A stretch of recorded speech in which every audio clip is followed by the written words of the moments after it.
Bonjour. Aujourd'hui, je voudrais démarrer les démonstrations pour vous montrer à quel point, quand on comprend ce qu'est une démonstration, eh bien, on n'a plus besoin de faire le travail de penser à il faut que je fasse ceci ou il faut que je fasse cela. Ce n'est plus une croyance, ça devient une science et la science permet, en comprenant, de faire naturellement ce que l'on a envie de faire parce qu'on sait pourquoi on le fait. Notre vanité, notre coulpe vaniteuse utilise notre système logique à partir d'une interprétation, c'est-à-dire d'une hypothèse fausse. Le résultat, si vous faites une démonstration logique à partir d'une hypothèse fausse, eh bien le résultat sera faux. À ce moment-là, il faudra le justifier pour essayer de rendre juste quelque chose de faux, ce qui est impossible. Les justifications ne mènent à rien. Pourquoi, demande-t-on à l'élève, est-il arrivé en retard? Parce qu'il y avait des encombrements sur la route, parce qu'il y avait un autobus que j'ai loupé, parce que...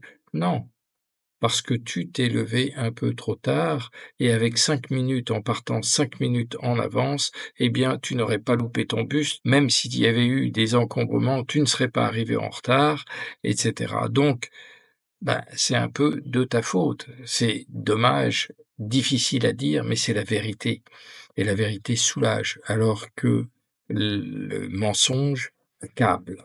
Pour contrer cette vanité, il faut utiliser les mêmes armes qu'elle, c'est-à-dire qui utilisent notre système de pensée. Hein. Il faut bien comprendre que le subconscient utilise notre intellect à ses fins, à ses propres fins. Par exemple, travaille beaucoup pour pouvoir gagner de l'argent. Il y a une interprétation. On va la trouver.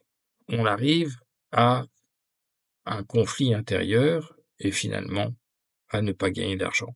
Alors que la psychologie vous dit travaille sur toi, contrôle-toi, et tu verras que tu n'as pas autant besoin d'argent que ça.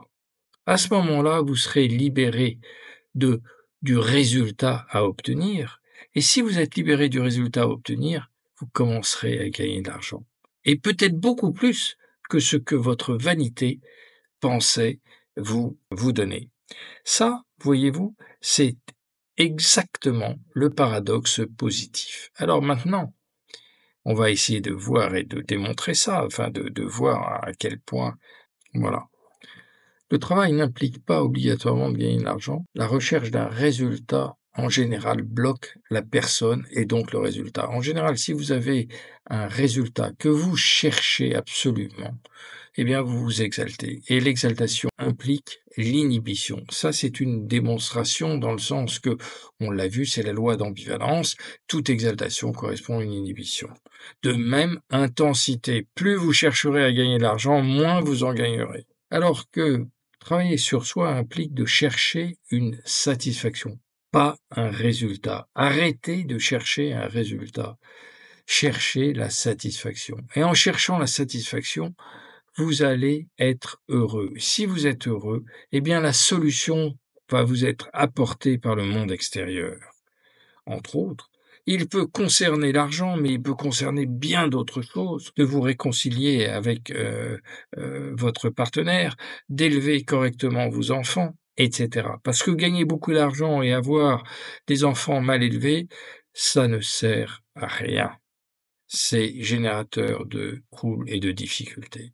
L'harmonie implique aussi forcément une union avec le monde extérieur. L'harmonie implique une cohérence entre le monde intérieur et le monde extérieur. La cohérence, c'est l'union avec le monde extérieur. C'est un début de démonstration. Ce que je voudrais vous dire et vous présenter aujourd'hui, c'est justement ce travail à faire pour inverser les idées reçues. Et ce travail, c'est ce que j'appelle le paradoxe positif, qui va arriver, hein. On travaille sur soi au lieu de travailler pour gagner de l'argent, et finalement, on va gagner de l'argent alors que c'est plus le but recherché.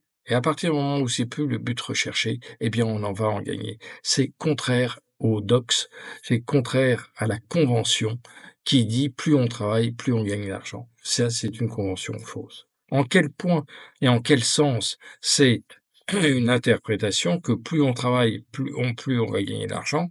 Eh bien, c'est quelque chose qui nous a été mis dans la tête, mais c'est pas une réalité.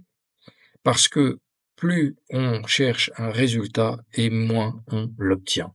Ça, c'est une règle psychologique, beaucoup plus forte que tout ce que le marketing peut nous, dire et nous raconter comme bêtises, et bêtises auxquelles tout le monde succombe, malheureusement. Et dans ce cas-là, vous allez obtenir des tâches exaltées de gens qui veulent faire être le meilleur et qui vont se tuer à la tâche et qui n'obtiendront comme résultat rien, parce qu'ils seront complètement bloqués. Voilà un petit peu comment on peut commencer. Je veux pas faire une démonstration mathématique parce que je vais vous entraîner dans du calcul formel de séquent et etc. Tout ça, ça se met sous forme, mathématique, mais le but est de faire un raisonnement qui soit compréhensible par tout le monde. Voilà, je vous remercie de votre écoute et puis je vous souhaite une bonne soirée pour ce soir.